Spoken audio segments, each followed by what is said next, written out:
Isang mapagpala at magandang hapon or araw sa ating lahat, grade 7. So this video presentation, um, we're going to tackle the Unit 5 titled Tools of the Trade, Homes for the Herd. Okay? Unit 1, Lesson 1 or Unit 5, Lesson 1. So materials, tools, and equipment for poultry and livestock raising. So sa title pa lang, ano po? Meron ng mga keyword na atin pong dapat na matandaan.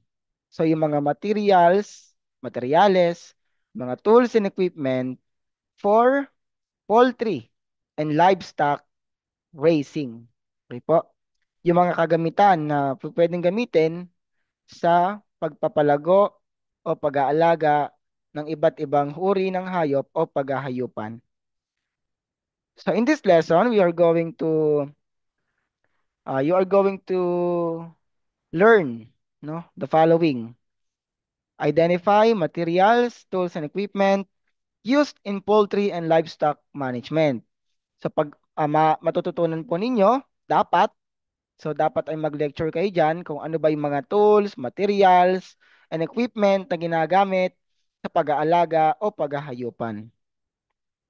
Second, explain the specific uses of materials, tools, and equipment in accordance with industry standards.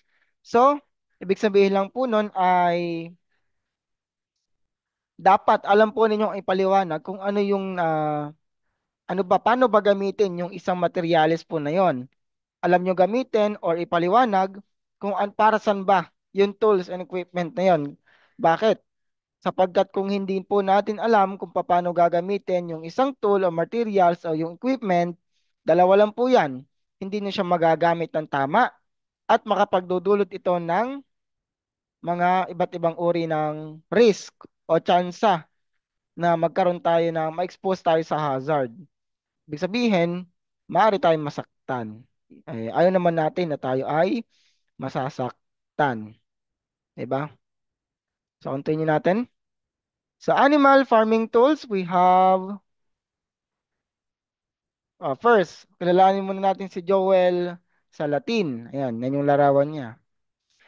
He is a highly influential farmer, author, and speaker in the sustainable agriculture community. Sino daw po at ano ang mga katangian ni Joel sa Latin? Ang sabi sa ating binasa, he is a highly influential farmer. Kilalang kilala. Bakit? Ano ba ang katangian niya? Ang sabi pa, he is an author. Ibig sabihin ng author, siya ay sumusulat ng isang libro o ng isang sulatin. And also, he is a speaker. So, he is a resource speaker. So, mga tweed, siya ay eksperyensado. Maalam siya. Marami na siyang karanasan. Saan?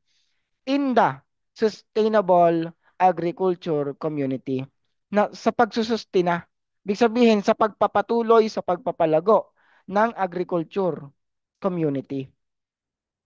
Saan kaya siya nag-ooperate? Ang sabi, he operates Polyface Farm in Virginia.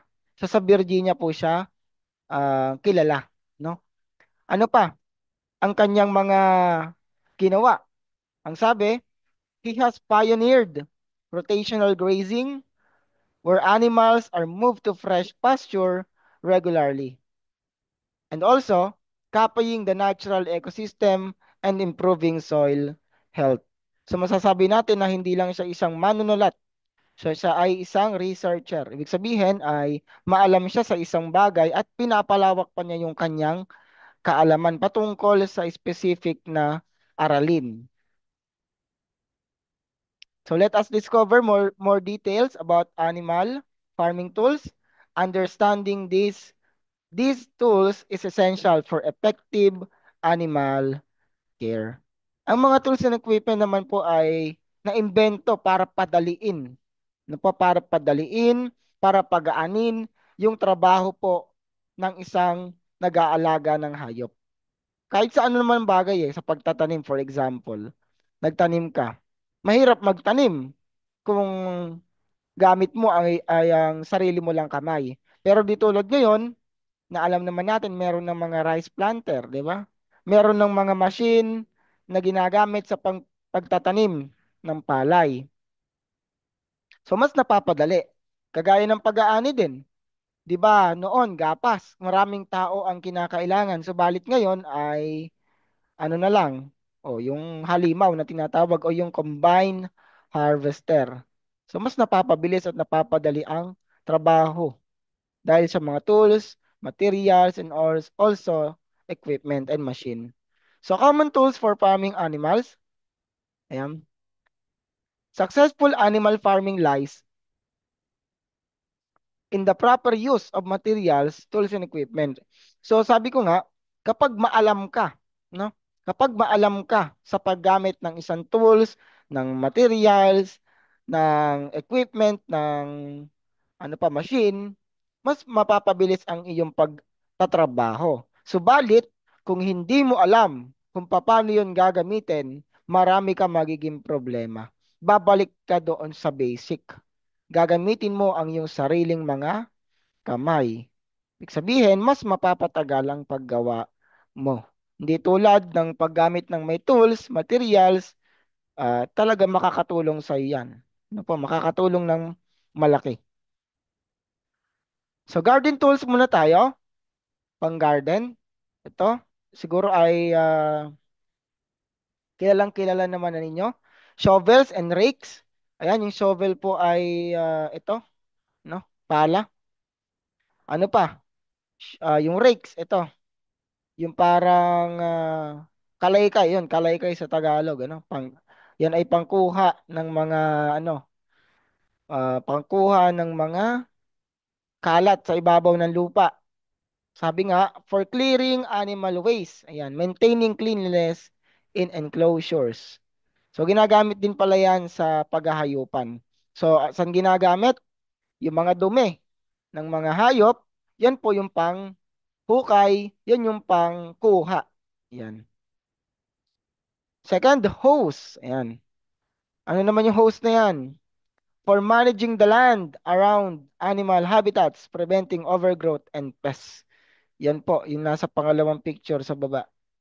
Ayan, ano, asarol, ayan, asarol.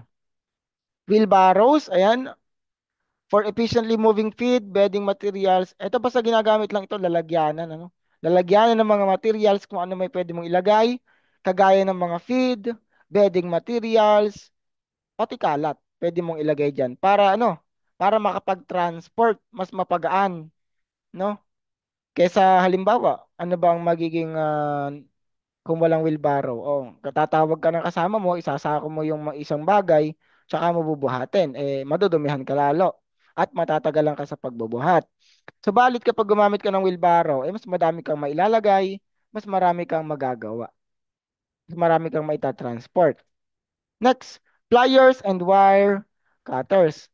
So ito po, yan, meron pang pliers na tinatawag. Wait lang. Ayan. And wire cutter. Ito, combine naman na to, no? Combine pliers. Meron na siyang pang cut, meron na rin siyang pang ipit, pang kuha. For quick fence repairs and maintaining enclosure integrity. So gumagamit pa rin naman kasi tayo ng iba, halimbawa, alambre, 'di ba? Panghigpit ng alambre, gagamit tayo ng mga pliers. Ano pa ba? O isip kayo diyan habang kayo nanonood. Next, screwdrivers and hammers. So ayan po, gumagamit tayo ng mga screwdriver and hammers. For example, sa kulungan. O kailangan natin na may pupukpukin tayo. Eh mahirap naman puro bato-bato ang ginagamit natin. Meron namang mas madaling gamitin kagaya ng hammer, 'di ba?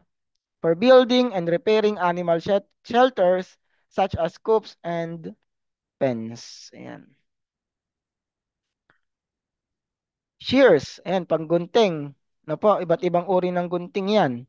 For sheep wool, trimming, integral in wool, production, and animal hygiene. So dito sa mga shears, may panggupit ng mga balahibo, pero nakaraniwan naman sa inaalagaan sa Pilipinas ay walang hindi mabalbon katulad ng mga tupa. Sa ibang bansa kasi talagang tinugupitan ang tupa. Yan. Pero dito, kambing, di naman ginugupitan yung kambing. Di rin naman, pati baka, kalabaw, baboy, hindi naman ginugupitan yan eh. Ano po? Pwede naman sa manok. Kung halimbawa, lipad ng lipad, gugupitin mo yung, gugupitin mo yung kanyang pakpak. Ganun din sa bibe, no? Next, brushes o pambrush. For maintaining healthy animal coats, contributing to overall animal health. So pag naglilinis, pinapaliguan, pwedeng gumamit ng mga brush. Pero wag naman yung parang pang steel wool naman na ano. Wag hindi naman yung parang hindi wag naman gagamitin yung brush na parang pang metal brush naman na. Ibig sabihin matigas yung pinaka bristles o yung pambrush niya. Next, nail clippers and hoof trimmers. Ito, hindi naman siya ganun ka dalas magagamit sa Pilipinas kasi nga ang ginagamitan lang naman ito pwede sa ang tawag dito, sa horses. Pero yung mga baka dito sa Pilipinas, hindi naman na ginagamitan yan eh, no? Mga baka, kalabaw. Yan, hindi naman na ginagamit dito yan. Thermometers, ayan, pang thermometer, for example, siyempre, nagkakasakit din naman yung mga hayop. So, kung ikaw ay maalaga, maalam, o pwede natin gamitin yung mga thermometer para ma-maintain natin yung kanyang health, mga health, kalusugan ng ating mga hayop. Stethoscopes, ayan, for assessing heart rate and lung health, ginagamit din po yan, pero hindi kadalasan kasi hindi naman lahat ay nakakapag-provide niyan, ano? Ano pa, weighing scales. Ayan, ito naman, gamit na gamit. Kasi nga po, um, siyempre, pag gusto mo na magbenta, alam mo kung pambenta na yung baboy, kung mabigat na siya, di ba? Alam mo yon, ganun. Next, advanced tools, blood testing kits, ano pa halimbawa, ultrasound equipment for pregnancy checks, vaccination tools. Ayan. Sa vaccination tools, yung mga hiringgilya or yung mga syringe po natin, yung lalagyan ng gamot tapos itutusok sa ganun sa mga hayop. Yan. Yan ang health monitoring tools. Okay, poultry po tayo. Poultry management equipment. We have housing and nesting materials. Another is feeders and waterers and incubators and brooders. Yan. Basta kulungan, yun lang ibig sabihin nun. Yan. Tignan nyo muna yung mga nasa larawan para maging familiar kayo. Housing and nesting. So next, chicken coops. Yan. So may chicken coops. Ay, ba't na ba? Wait lang. Yan.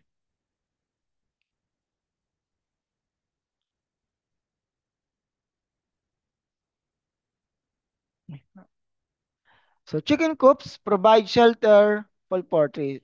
So, kapag tirahan ng mga chicken, ang tawag doon is chicken coops. Provide shelter for poultry, protecting them from predators and harsh weather. So, ito po yon, yung unang nasa larawan. Chicken coops ang tawag dito. Ayan, ito. Chicken coops. Ito naman yung nesting. Nesting boxes. Nest. O, itlog, ang tawag dito, itlogan. Diba? Small compartments where hens can lay eggs. Ayan, itlogan nga. O, alam niyo na yan. Ganun lang naman. Next, perches. Elevated bars or branches where birds can rest and sleep. So, pangatlo yon dito. Ayan, ito po. So, parang natural, natural, parang natural habitat yung kanilang ginagalawan. Kaya may perches. Feeders and waterers. Ito yung feeder, yung unang larawan na ginagalawan ng cursor. Ayan, next is yung waterers. So, sa feeders, lalagyan na ng feed. Dito naman sa waterers, inuman ng mga chicken. Kagaya ng nasa larawan. Sa feeders, meron tayong automatic feeders. So, dispense feed and regular intervals, ensuring a consistent food supply. So, basta automatic, nag-ensure siya ng consistent food supply. Ano po? Sabihin ng consistent, alam ng material po na ito, alam ng machine na ito, kung oras na ng pagkain ng mga hayop. Gravity feeders, ay pumapatungkol sa stored in a container and released gradually. Okay, naiba naman ito. O, ikaw mayroong kang control, 'di ba? Ikaw ang may control. Sa automatic, automatic. Itong gravity, hindi automatic. Circular feeder or tinatawag na hanging feeder that can hold 5 to 7 kilogram of feed in its cone. Yan. Linear feeder, chicken can stand on either side of it when feeding. Yan, tandaan nyo na lang yung mga, ito, tapos na yung ano. Tapos na yung feeders, apat lang yon. So, tandaan nyo lang yung pinaka-keyword. Ano po? Incubators and brooders, dito nilalagay yung itlog para mamisa. So, incubator muna tayo, machine that provide a controlled environment with the right temperature and humidity for hatching eggs. Basta incubators, ayan, doon nilalagay yung itlog para mamisa. Egg turners, ang egg turner naman po ay automatically turn the eggs to ensure even heat distribution. Basta yung egg turners, binabaliktad yung itlog. Turn, binabaliktad. Next, brooders. Ayan. Ano yung brooder? An enclosure with a heat source for newly hatched chicks. Keep them warm and safe during their first week. Basta brooders po, ito po yung nilalagyan ng mga bagong pisa ng mga itlog. Yun. Ano halimbawa? Charcoal stove, kerosene stove, gas brooder, electrical brooder. Hatching egg trays. Okay, basta hatching egg trays, the capacity of each tray is either 90 or 180 chicken eggs. Ibig sabihin, dito nilalagay yung mga itlog. Next, infrared bulbs. Ito yung nagbibigay ng init. Ano? Ito yung nagbibigay ng init doon sa mga chicken o mga chicks, mga bagong pisa. Okay? Ang bombilya daw po ay dapat na 100 and 200, ano? 150 to 250 watt. Sabihin, malakas na bombilya to provide sufficient heat to 150 and 250 chicks.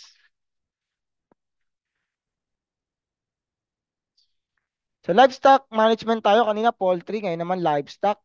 So may tatlo lang din po 'yan. Housing and shelter materials, feeding and watering systems, handling and restraining tools. Yan. Basta ititandaan yung tatlo, no? Ulitin ko, housing and shelter materials, feeding and watering systems, handling and restraining tools. Ano-ano ba yon? Housing and shelter muna tayo.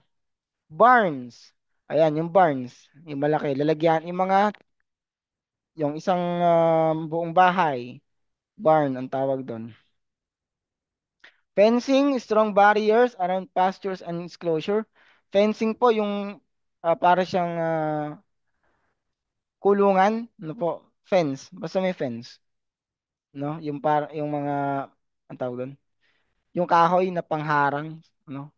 Fencing ang tawag doon.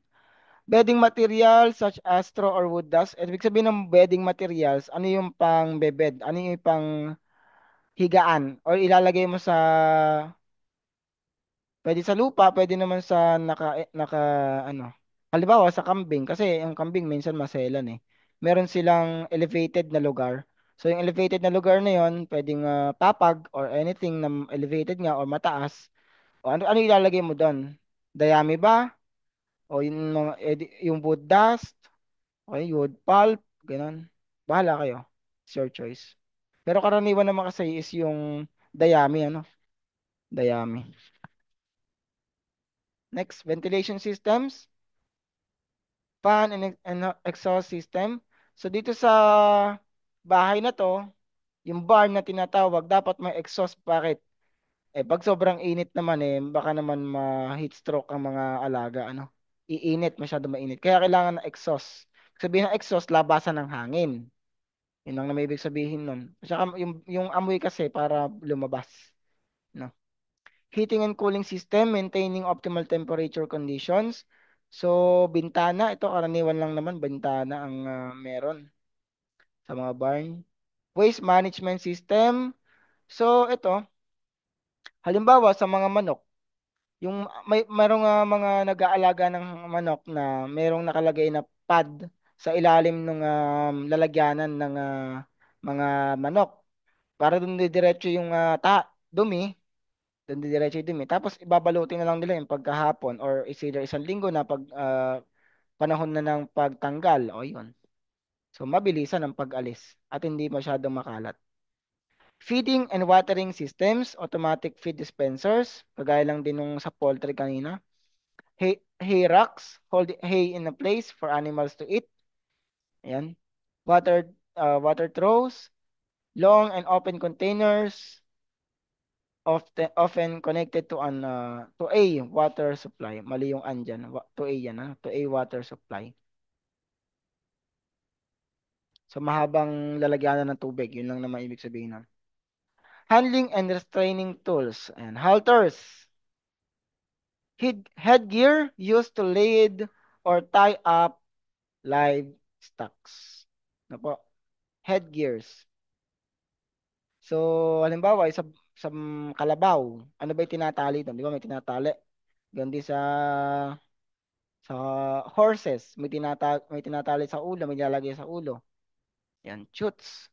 Narrow passages through which livestock can be guided. So, yung chutes po, meron daanan, ano? Daanan. Para doon lang dadaan.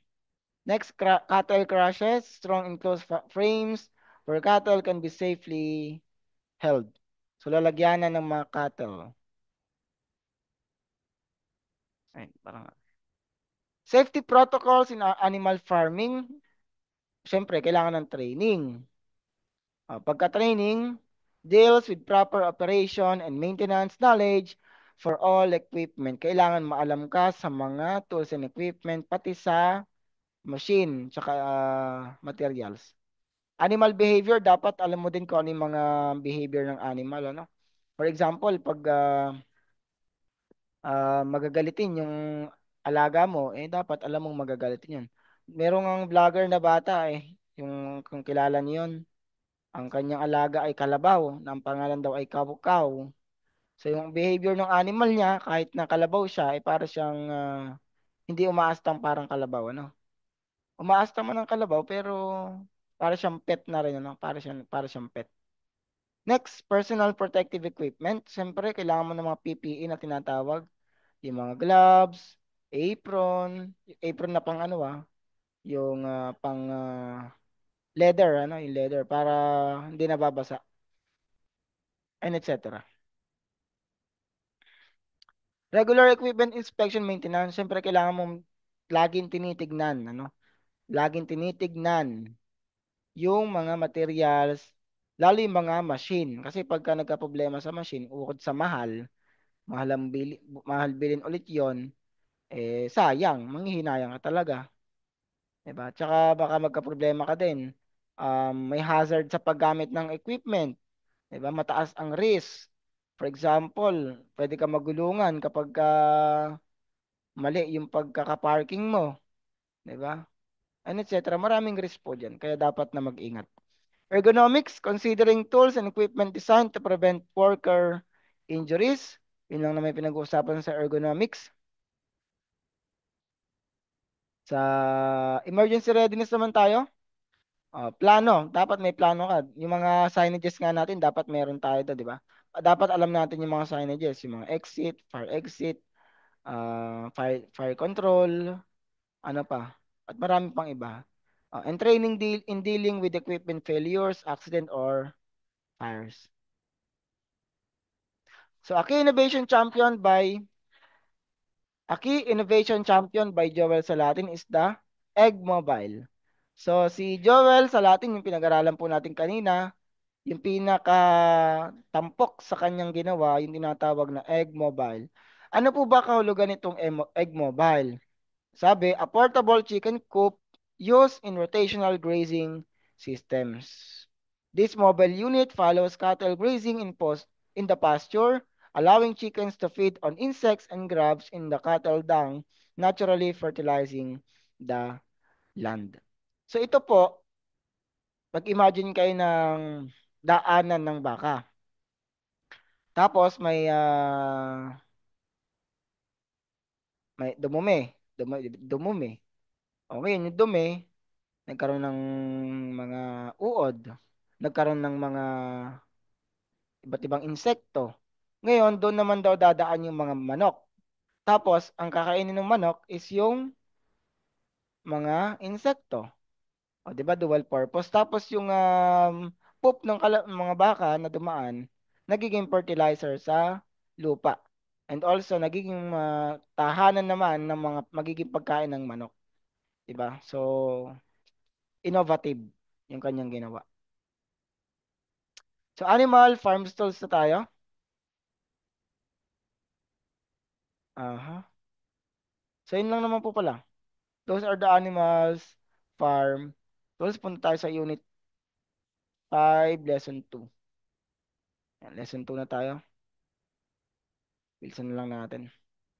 So, this unit, lesson 2 naman, ang kanyang title, Housing Requirements for Poultry Animals. Yan. So, in this lesson, you should be able to do the following. Explain the importance of proper housing for poultry animals. Identify different types of poultry houses and housing systems. Design a layout of animal housing facility for optimal animal welfare and productivity. Poultry farm.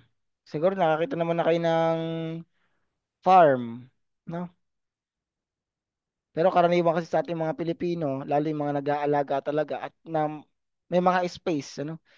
Sa bahay ay pinapakawalan lang yung mga alagang hayop o poultry. So sa amin, yung mga alaga naming manok, nagro-roam lang, ano? Pagala-gala. Kilalaunan, pag malaki na, wala na. Kasi nakatay na ng kapitbahay. Hindi naman natin sila pinaparatangan, pero karaniwan, ano? Yun ang nagiging reaksyon pag nawawala yung kanilang mga alagang hayop. Tapos, yung mga kambing naman, so nag-alaga kami ng kambing, ay sinusuga naman talaga yon kasi kapag yun ang hinayaan mong pag-alagala, makakaperwisyo yun sa mga kapitbahay. Eh, yung halaman nila kakainin, ano pa yung kakainin? O pati mga, basta yung mahalagang tanim nila, eh magagalit sila. And then, kung doon mo isusuga sa mga damuhan, o di makakain lang ng maayos yung alaga mo. Di ba? Ganun lang yun. Tapos ihahapon mo lang paggabi na. Okay, kailan natin si Prof. Joy Mench. Okay. Is a leading figure in poultry welfare, especially in the egg production systems. Her research has highlighted balancing animal welfare in poultry production. So ito naman ay ang kanya naging highlight is egg production system. Kung kanina is yung parang egg mobile, 'di ba? Yung nagiging dual purpose. Dito naman kay Prof Joy Mench, ang kanya naging highlight egg production system. Paano ba nakakapag-produce ng maraming itlog? Ganun lang naman siya. So puntahan natin. Ayan. Poultry housing. O, so from the word itself, poultry, manok, ibon. Housing, bahay. O, ang pag-uusapan natin dito, ano ba yung mga bahay? Pinananahanan ng mga poultry. Poultry housing is not just a shelter. It is a controlled environment tailored to meet the specific needs of chickens. Site selection. Okay, saan ba tayo po pwedeng magtayo? Ano-ano yung mga dapat nating consider? Climate. Ayan. Klima, topography naman is yung lugar. Accessibility, pwede ba? Yun yung masasagot niya, pwede ba doon? Environmental impact, makakaistorbo ba tayo sa environment, sa kapitbahay at kung saan-saan pa? Zoning regulations, ay ganun lang din halos sa environmental impact. Sa zoning regulations naman, kasi di ba kapag baboy ang pag-uusapan, for example, eh mahirap naman nakatabing-katabi ng kapitbahay sapagkat pinsala tayo sa health ng kapitbahay natin kasi pagka masyadong mabaho, eh, makakaperwisyo tayo sa pag pang-amoy, ng mga kapitbahay, pati sa pati sa bahay niyo syempre, 'di ba? Lalo kung hindi maganda yung pagkakalagay ng exhaust o yung paglalabasan ng dumi, nung amoy ng dumi, 'di ba? Amer naman pala siya. Yan, pinaliwanag ko naman na wag natin paliwanag yan. Pero kung gusto niyo i-lecture to, screenshot nyo ngayon or ayan, gagaya nung sinend ko sa GC na pwede kayong mag-YouTube to Notes, Summarizer, AI, ayun, pwede nyo gamitin yan para magkaroon na kayo ng lecture. Sa types of poultry houses, brooder or chick house, basta brooder ang pinag-uusapan. Chick house yon, ano?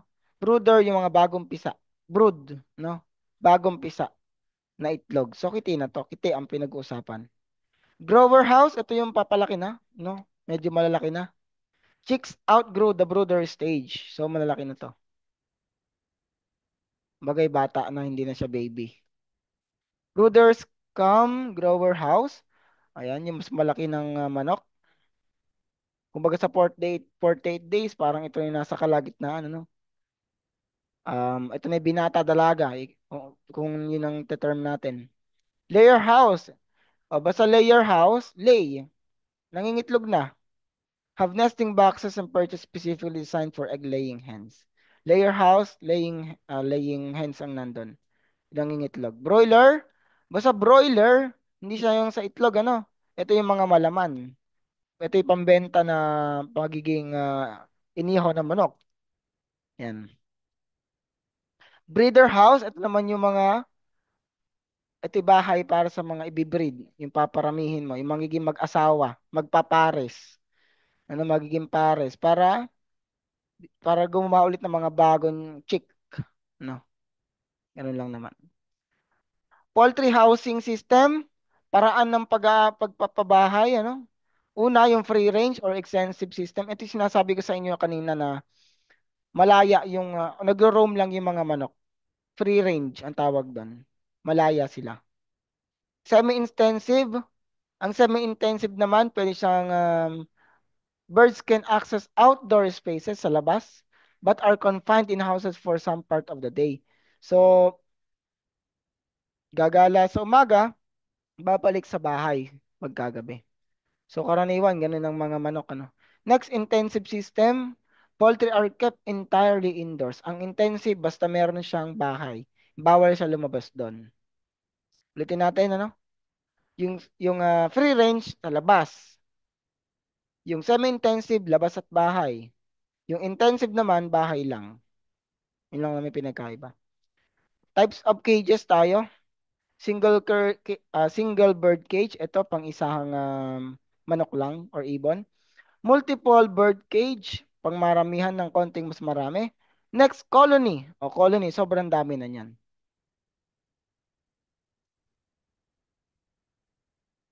So, design a layout of animal housing. So, una, dapat consider natin yung feeding and watering system. Meron ba tayong lalagyanan ng magiging kakanan? Or meron ba tayong magiging lalagyanan or source ng mawater? So, ano pa? Waste management. So, paano yung magiging ano natin sa waste? Pwede ba sa maputik? Kung halimbawa sa maputik mo itatayo, tapos magdodumi yung mga alaga mo doon sa maputik na yun, ay babaho yun. Diba? Kailangan tamang-tamang lugar lang. Kailangan ba sementado ang paglalagyan mo ng tirahan nila? Another protection from predators and pests. Ito karaniwan sa mga chicks, yung mga daga, ano? Ahas, yan. So, kailangan natin maprotektahan kapag kasi hindi, papatayin niya lahat ng alaga mong hayop. Ergonomics and accessibility. So, pinag-aralan naman na natin yan. Ergonomics, yung mga paulit-ulit na bagay na ginagawa mo. And accessibility, yan. Accessible ba? Sa bahay mo, halimbawa, dito ka sa Luna, tapos doon ka sa ibang lugar, halimbawa, dito ka sa Bitas, dito yung bahay mo sa Bitas, tapos sa ibang lugar ka magtatayo ng animal housing mo, mahirapan ka doon. Hindi mo siya matitignan araw-araw. Maliban na lang kung talagang tsatsagain mo. Compliance with Philippine national standards. Una muna, housing standards. Ano daw yon? Should not cause any injury. So, hindi dapat nakakapag-cause ng injury. Provide comfort, dapat merong comfort, dapat komportable ang alagang hayop, pati kayo na maninirahan. Siyempre, meron ding caretaker, kunwari. Can be easily cleaned and disinfect. So, madaling linisin. Enhanced by security. So, hindi dapat madadapuan ng mga viruses or pathogens. Effective drainage system in place. So, yung mga dumi, saan mo dapat itapon? Kasi baka naman itapon mo sa kanal, diretso kanal. Tapos yung kanal, dire-diretso sa buong barangay. Babaho ang buong barangay. So, pwede ka maghukay ng tapunan ng dumi ng hayop o doon, magiging ano mo yun, compost, pataba, o sa hinaharap na pamumuhay. So follow the recommended distance. Feed and water quality, correct nutritional content of feed. So sa feed naman po, may iba-iba tayong feed. Pag bata pa, iba feed nun. Pag matanda na, iba feed nun. Right amount of feed, kung gusto niyo malaman pa, pwede naman kayong mag-research pa ng mas malalim patungkol dyan. Pero ito ay ano lang, awareness lang naman sa atin. Right amount of feed. So, pag binuhos mo lahat yung feed na binili mo, na isang sako, bukas wala ka na ulit ipapakain. Matutunaw lang yan. Mababasa lang yan. Hindi na lang kakainin. So tamang pakain lang dapat. Ensure cleanliness of water. Siyempre, hindi lang naman tao ang nangangailangan ng malinis sa pagkain, pati yung mga hayop din. Ensure cleanliness of water, pati potable water should be used. Yan. Next, first in, first out, FIFO should be practiced. Ibig sabihin ko, ano yung una mong pinasok, hindi ng una mong ilalabas. Yung una mong pinapalaki na manok, yun din dapat ang una mong ilalabas or kakatayin or ibebenta. Health and welfare standards, chicken health program, may mga awareness seminar naman po ano na pwede mong daluhan through online and etc. Isolation area pen of suspected disease birds. So halimbawa, nagkaroon ng malawakang epidemya ng sakit sa mga hayop. Kung kailangan mong ipapatay ang mga hayop mo, papatay mo na para hindi magkadamay-damay. The farm personnel should not cause cruelty to chickens. So dapat ang nag-aalaga ng hayop ay hindi dapat malupit. Ano hindi dapat malupit? Proper handling and transportation mode. So dapat alam mo kung paano maghawak ng manok, poultry, and etc. For example, yung kalapate, hindi mo na po pwedeng hawakan sa leeg yun. Kailangan hanawakan mo yun. Pwede mo hawakan sa pakpak, tapos hawakan mo sa tiyan. Ayun. Record keeping and traceability. Ito naman ay hindi naman gaano ginagawa pero kung gusto nyo gawin, kung sakali man na kayo ay mag-engage sa animal industry, ayan, lagyan nyo ng animal identification and source. So mga baboy, meron silang nagiging tattoo. No, meron silang nagiging tattoo. And also, meron silang naging hikaw. Ah, pati sa poultry naman, yung kalapate, di ba, may mga singsing yon. Oh, di ba? So meron silang identification. Animal health, so kailangan natin ibabaksin natin sila kung gusto ibabaksin. Laboratory, sanitation and hygiene, pest control, personal health and training, waste management, production, procurement, storage, visitor, transportation, traceability. Environmental impact and regular audits. Ito, napaliwanag naman natin kanina. Poultry house. Ayan. So next, unit 5 pa rin tayo. Lesson number 3 na. Lesson 3. Ito naman may pamagat na. Ano? Housing requirements for livestock animals. So halos paulit-ulit lang naman siya. Pero bilisan na lang natin pagtalakay para mabilis. Livestock house. Ayan. Barn. Alam nyo na yung barn. Yung malaking bahay ng mga hayop.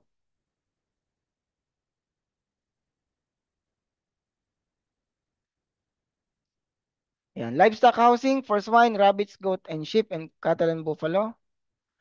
Proper livestock housing. Bakit mahalaga? Affects the animal health, comfort, and the farm's overall productivity. Ganito lang yan. Basta magulo, mahihirapan ka. So, dapat maayos. Yun lang naman yung gusto niyong ipaliwanag. Uy, nakangiti siya, oh.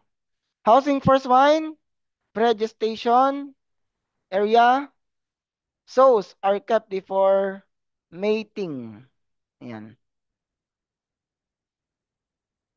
Breeding room or gestation. Basta yung gestation, yun yung pag ano, alam niyo na yun. O yung pag-mate. Yan. Pagbi-breed, ano pagpapares. Yan. Next, farrowing room or area where sows give birth. Ito naman yung nanganganak. Dito yung room mo para sa mga nanganganak na baboy. Ayan. Nursery home, ito naman yung lugar kung saan naipanganak na. So lilipat siyempre yon sa mas maayos, mas komportableng lugar. Designed for piglets weaned of their mother's milk. The environment should be warm and secure. Dito ay dapat medyo warm daw. Hindi basa-basa kasi pag puro basa yan, naku, pamamahay ng mga pathogens yan, magkakasakit yung mga piglets. Growing finishing pens. Ayan, pagka medyo malalaki na, pag naawat na, ayan, pwede mo na siyang ilipat sa growing to finishing pens. So, bower unit, a space that allows enough movement and exercise to maintain their health and fertility. Ayan. Ano daw ang uri ng livestock housing? Balance of safety, space and social interaction. Ano pa? Quiet, tahimik, calm, temperature control, well-ventilated, spacious. Yan, yun yung mga katangian. Housing for rabbit, ito. Rabbit na pinag-uusapan natin, cages and pens. Ayan, nakikita nyo na may cage. Hutches, a wooden box is for outdoor rabbit housing. Pagka wooden box, hutches ang tawag doon. Nest box for breeding rabbits placed inside the cage or hatch. So, mas malaki lang ito dun sa hatches, ano? Mas malaki ng konti for breeding na to, sa pagpapares na. Shed type housing. Ayan. Ito yung sinasabi ko sa inyo na elevated ang mga alagang mga kambing. Kasi, ano sila eh, gusto nilang lagi naka-elevate. And also, para hindi abutin ng tubig, ng ulan, ganun. Shed type housing, ideal for tropical climate, spacious areas for breeding, sleeping, and exercising. Stall barn, confined housing, controlled environments, individual care, well ventilated, easy to clean. So, tandaan nyo lang yung pinakaiba ng shed type housing, saka stall barn, or confined housing. Basta ko sa confined housing, kagaya nung pinag-aaralan natin sa aquaculture, controlled environment. So, dito ay hindi nakakalabas. Ano? Kontrolado mo. Yun lang naman ng stall or barn. Pero yung shed type kasi, pwede mong mapalabas sila. Next, lactating or Carabao cattle barn. Ayan, kung nakita niyo larawan, pagmasdan ninyo, ganyan po ang isang uri ng barn sa mga cattle or Carabao. Maging sagot. Ayan. Barn for cows and Carabaos currently producing milk. Milking parlor, actual milking process takes place. Ayan dito. Yan po yun. Individual calf pen. Young calves are kept in individual pens. Ayan. Understanding animal needs. Ano-ano nga ba yung kailangan ng animal? Behavioral habits, space. Kailangan ng space, ano? Hindi dapat masikip. Lighting, maliwanag ba? Siyempre, kailangan din naman ng liwanag. And also, ventilation, kung nakakahinga. Kasi pag hindi nakakahinga yan, mahirapan. Social dynamics, to, dapat hindi dikit-dikit. Bakit? Pag nagkahawa-hawa yan, mahirap na. Lahat ay mahahawa. So, wala kang pakikinabangan pag nagkasakit lahat. Space efficiency, ayan, sinabi natin, avoid overcrowding, easy movement, effective segregation. So, alam mo kung paano masesegregate. Halos kapares lang din naman siya, no? Ventilation, environmental control. Lighting, ayan, inisa-isa lang din naman pala. Ito, technological advancement. Yan. Dapat nakakasabay sa technology.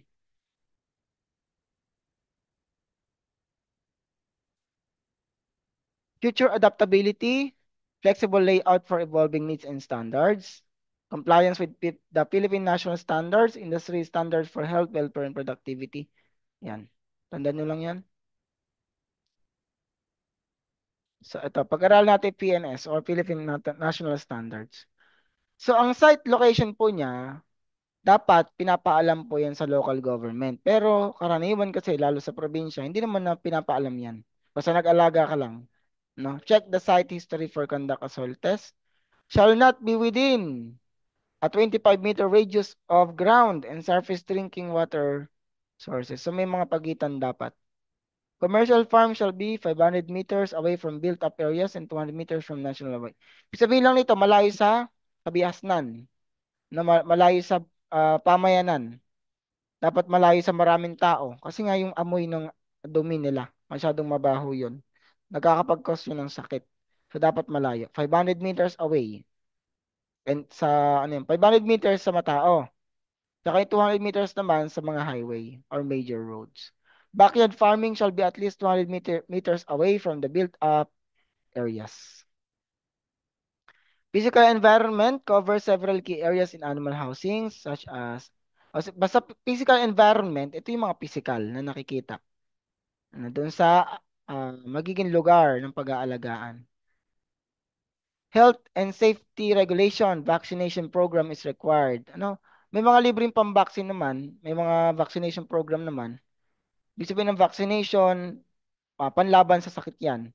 No, para hindi na mahawa yung alaga ninyong hayop. Yan. Welfare and ethical considerations. Farm workers should not cause animal cruelty. Ito nga, sinabi na rin naman kanina to, hindi dapat malupit ang isang worker sa mga animal. Provide effective and appropriate facilities. Yan. Kaya nga binanggit kanina, yung 500 meters na malayo sa mga tao para hindi makakapinsala sa mga tao. Only mature animals and free from disease should be bred. So, ibig sabihin, huwag mong pilitin na ipakipag-asawa yung batang baboy sa matanda ng baboy. Kababuyan yon, di ba? Follow the rules and regulations in euthanasia. Yung euthanasia, yung pagpatay ng, halimbawa, naghihingalo na tapos papatayin mo. Parang double dead ba? Ay, hindi pa naman siya makakonsider na double dead. Pero kasi, halimbawa, mamatay na yung hayop. Ikaw ba papatayin mo agad yon? Diba? Parang, yun yung tanong ng euthanasia. Animals breeding transported in a good state of health. Wait lang.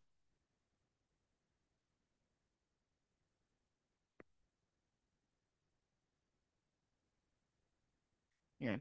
Animals being transported should be in a good state of health. Dapat hindi makakahawa. 'Di ba?